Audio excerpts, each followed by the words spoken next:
good. When it comes to growing things, he makes the Jolly Green Giant look like a midget.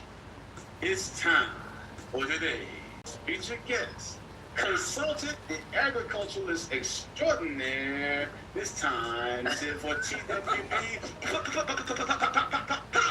Hey, welcome back, welcome back. Just in, close up to the hand. Hey, there you go. Thank you for that great introduction. I'm trying to do what I can do. All right.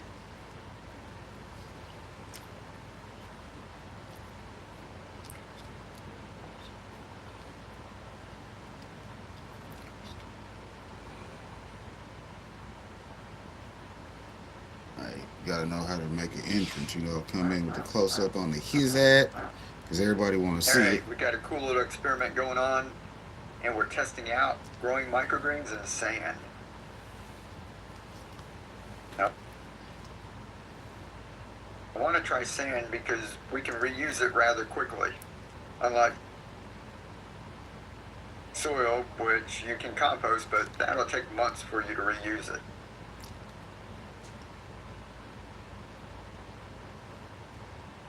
Now, if you're one of the hundreds of people who have bought the adapters for our self-watering microgreens, I'm also testing sand with that. So I've got videos coming on that. It's going to be really helpful, but this is where I started. Another cool thing about the sand is I haven't had any problem with fungal gnats. So what we're going to do, plant these out. What up to Brian Lynn? Appreciate you for stopping through. It's basically self-watering. Hopefully you're doing good, smoking good. And after we cover them up, let them go about 3 or 4 days.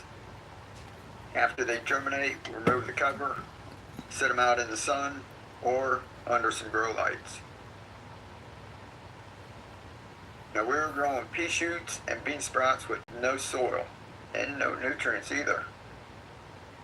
Just grew them in a tray like this. That was awesome. You can see we didn't have any algae. And it's really easy to clean up. Now for smaller seeds, trying something like the sand.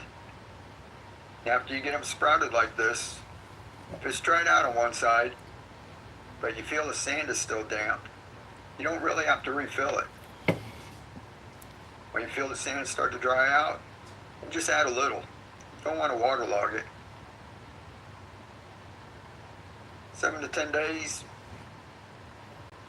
got you some awesome microgreens. Now let's harvest these. I just got this little takeout tray. I'm gonna put a little paper towel in it. And usually I would just cut these microgreens and put them right in the tray and put them in the refrigerator. They'll last a couple weeks in there. But some people were asking about the sand, kind of like you get on collards. They don't like biting into it. So here's what you can do.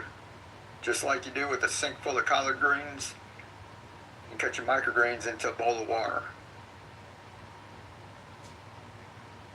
This way you can swish it around. All of the sand's going to go to the bottom. And you just scoop the microgreens off.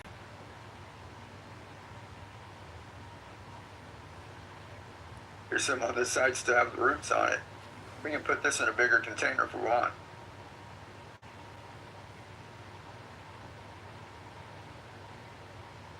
And I'm just going to save him.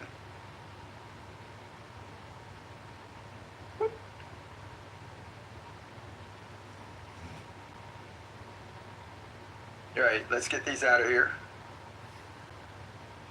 And you can use a deeper bowl if you want, like the other one you see sitting in the back.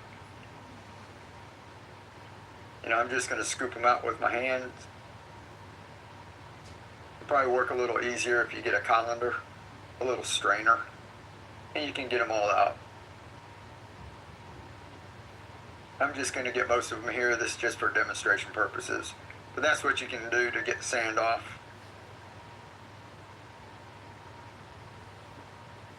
Microgreens don't have a lot of crevices in them like collards and kale.